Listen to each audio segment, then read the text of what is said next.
बायने की थाली।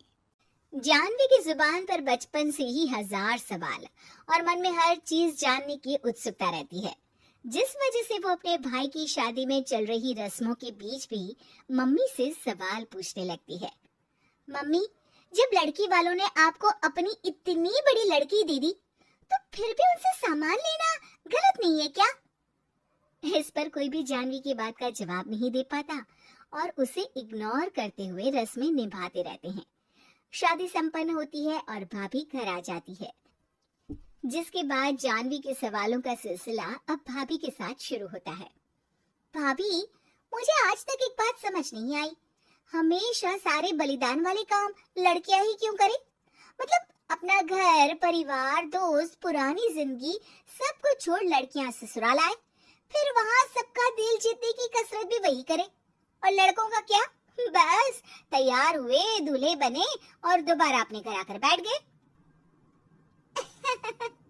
दीदी, मैं ससुराल में हूँ, जवाब कंट्रोवर्शियल हो जाएगा, इसलिए आप अपने ये दुनिया हिलाने वाले सनसनीखेज सवाल अपने पति से करना, क्या पता वो जवाब दे पाए।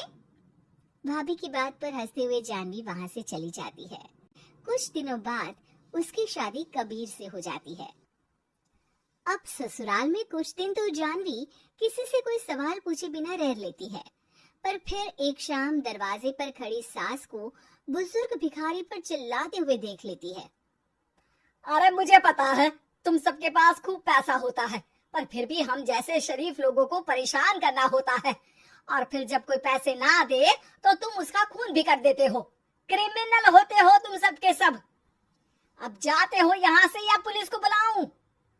ये सब देख अब जानवी खुद को रोक नहीं पाती।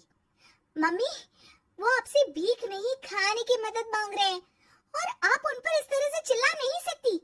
आखिर ये भी तो एक इंसान है, और वो भी आप और मुझसे उम्र में बहुत बड़े। बाकी किसी चीज का नहीं तो कम से कम उनकी उम्र का ही ख्याल कर लीजिए। बहू का ऐसा रूप देख सास को तो जैसे शौक ही लग जाता है।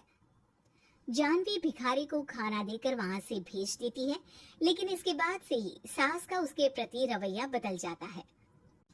मुझे तो लगा था बहुत शांत बहू लेकर आई हूँ, पर ये तो पूरी ज्वालामुखी निकली। अरे इतने दिनों से ये रंग क्या एक भिखारी के सामने अपनी सास की इज्जत उतारने के लिए छुपा कर रखे थे? और कौन से रंग बदलना सिखाकर भेजा है तेरे माँ बाप ने तुझे? मम्मी जी, रंग का तो पता नहीं, लेकिन मेरे मम्मी पापा ने मुझे हर ढंग में गलत के खिलाफ खड़े होना जरूर सिखाकर भेजा है। बहू का जवाब सुन सास गुस्से में वहां से चली जाती है, जिस पर पीछे खड़ा सब कुछ सुन रहा कबीर जानवी के पास आता है। जानवी, मैं मानता हूँ तुमने जो किया अच्छे के लिए किया, पर मम्मी से ऐसे नहीं बोलना चाहिए था। अब उन्हें मनाने की जिम्मेदारी तुम्हारी ही है। पर मैं कैसे? मुझे तो कुछ भी पता नहीं है। तो उसके लिए मैं हूं ना। कुछ दिनों में ही सकट का त्योहार आ रहा है, तुम बस बायने पर मम्मी को देने के लिए एक सुंदर साड़ी ले आना, तुम्हारा काम बन जाएगा। ये कहकर कबीर वहां से चला जाता है, लेकिन व्रत और त्योहारों से अनजान जानवी कंफ्यूजन में वहीं खड़ी रह जाती है, जिस पर वो भाभी को फोन लगाकर सारे व्रत और उनके महत्व समझती है। और उन्हें जानने के बाद वो बायने की साड़ी तो खरीद लाती है, लेकिन इसी के साथ उसके मन में अब नए सवाल पैदा होने लगते हैं। इसी तरह सकट के व्रत का दिन भी आ जाता है। हे भगवान, एक तो सुबह से भूखी, ऊपर से ये सवालों के बुलबुले पेट में उठकर और तहलका मचा रहे हैं। अब क्या करूं, किससे पूछूं? जानवी अपने आप से ये सब बोल ही रही होती है कि सास और कबीर उसके सामने आ जाते हैं। बायने और पूजा की सब तैयारी कर ली? हाँ जी, वो तो कर ली, पर क्या पर?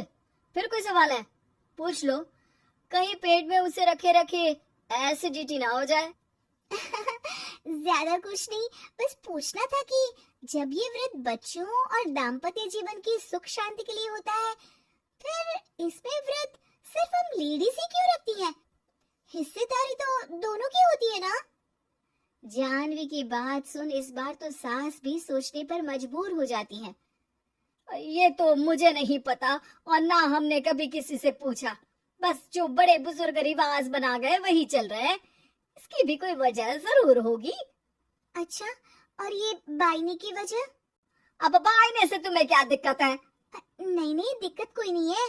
बस सोचती हूँ कि अगर व्रत बच्चों या पति के लिए होता है तो हमेशा हर चीज का गिफ्ट सिर्फ सास को ही क्यों मिलता है? अरे पति के नाम पर व्रत है तो उन्हें, और बच्चों के नाम पर जो व्रत है उनमें बच्चों को क्यों गिफ्ट नहीं दी जाती? जानवी का सवाल सुन इस बार सास भड़कने के बजाय शांति से उसका जवाब देती है। वैसे ये सवाल एक बार मैंने भी अपनी सासू माँ से किया था, तो जवाब मिला कि सास की वजह से ही पति मिला है, इसलिए एक थैंक यू और इज्जत की तरह उन्हें ये बायना दिया जाता है। और बच्चों वाला तो मुझे भी नहीं पता। बाकी इस बात की भी कंफर्मेशन नहीं है कि सासू माँ ने ये सिर्फ मेरे सवालों को शांत करने के लिए बोला था या ये सच भी है। सास के जवाब और जानवी के सवाल से अब वो दोनों ही कंफ्यूजन में हैं कि आखिर सच और वजह क्या है। अगर आप लोगों के पास इन सवालों के जवाब हैं तो कमेंट करके सबके साथ जरूर शेयर कीजिएगा।